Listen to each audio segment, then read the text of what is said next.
ഈ അടുത്തോര് തമ്മിൽ ഇടപാട് വേണ്ടാന്ന് ചിലപ്പോൾ പലരും പറയാറുണ്ട്. അതിൽ കുറച്ചൊക്കെ കാര്യമുണ്ട്.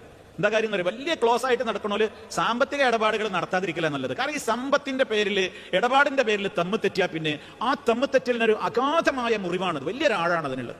പിന്നെ എന്നോട് ചോദിച്ചില്ലേ, ഒരിക്കൽ ഇന്ന വിശ്വാസമില്ലേ എത്രത്തോളം അള്ളാഹ് പറഞ്ഞതാ എഴുതി വെക്കണം എന്ന്. കടത്തിന്റെ കാര്യത്തിൽ എഴുതി വെക്കണം എന്ന് അള്ളാഹുടെ കൽപ്പനയാണ്.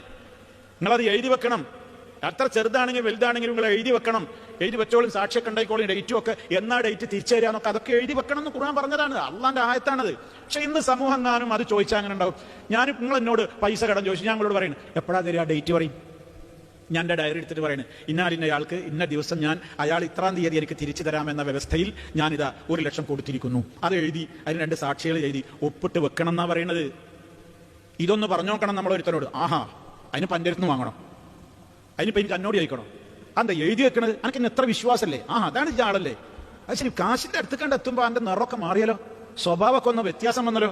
എന്തപ്പോ ഇതൊക്കെ ഇത്ര എഴുതാനുള്ളത്, എനിക്ക് എന്തായാലും വിശ്വാസം ഞാനാണ് തരൂലേ. പറയാൻ പാടില്ല.